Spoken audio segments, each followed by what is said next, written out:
Okay, we're going to continue with this same beat that we've been using in the previous video.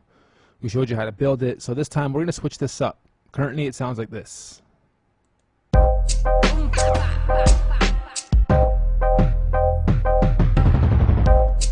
How would we take this? Or, okay, actually we had that version, and then we had a nice little jungle version too.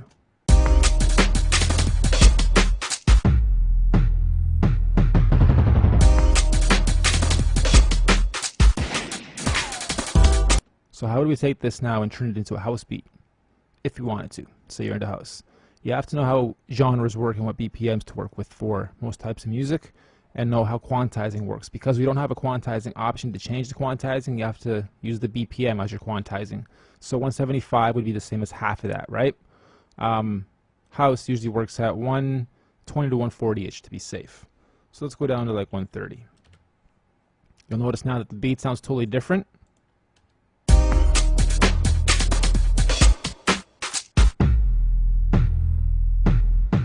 But if you bob your head to it, before we even lay the house lead, you know we can go and it'll sound nice. So what do we have to do? First, turn down anything that has drums, and then we'll use layer 8 or 9 as our house kit.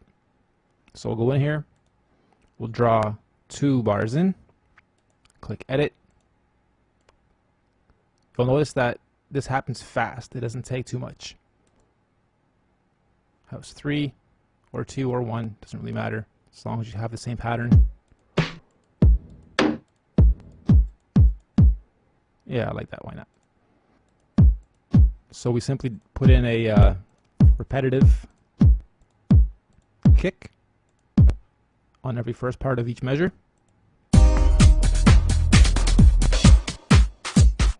Okay, and then we can go one step further.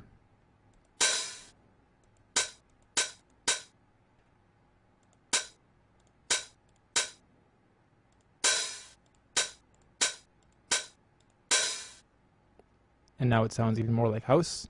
Let me turn that down a little bit.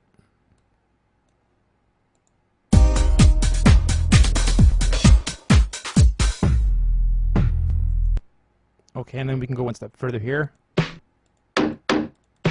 I like to do this with my house.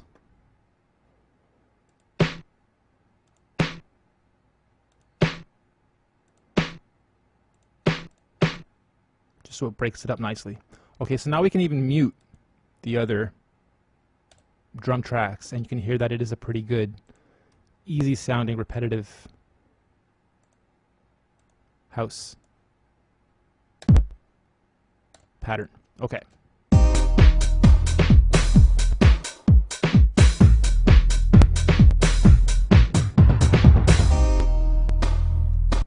Okay, duplicate that all the way through.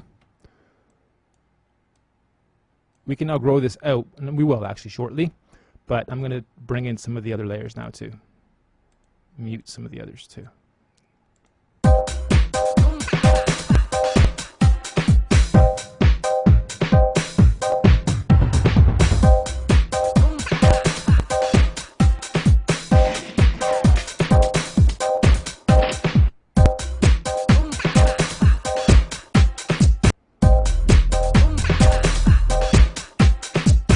And then one thing we'll do is, with the bass line, bass works differently when it comes to genres.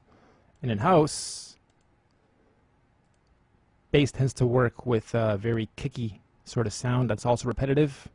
And there's also actual tones, but we'll try to find something cool here that we can work with.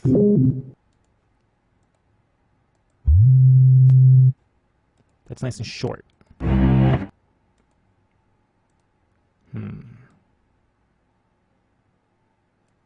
Low, quick.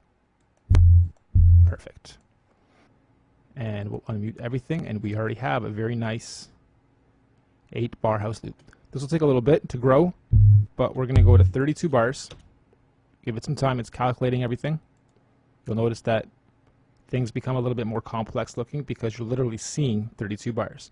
And you can see that some of the bars at the end there were a little bit too far over. Just snap those back into place. And now, I mean, everything's still the same. You can still drag everything. You can still copy stuff. Here's what we started making our house kicks and patterns. So we'll copy that over first and we'll edit it. And then here, I want to fill this right in now.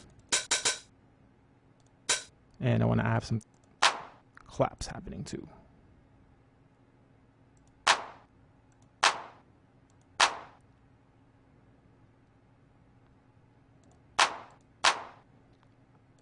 Okay, so now, if you know how house works, it's a lot of repetitive builds. So you're always building and dropping new and more complex sounds, or pulling back a little bit, dropping in the bass line, dropping in your next lead instrument. So we'll try to grow this from nothing into a nice full sound. Okay, so already we have a very nice 32 bar loop now, and we can see how this sounds live, or we can go to export and then export it to our wave. Turn the master down a little bit.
Okay, so when house usually starts, let's see, you export that. You can use that as a good midpoint of your track, or just loop that right there a bunch of times. But usually what happens with house is it starts off very soft. Even the beats, we'll get rid of these. If anything,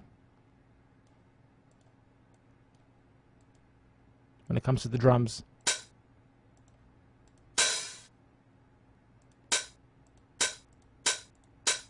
maybe start off with a little bit of a hi-hat for the first couple, and then bring in some of the other sounds.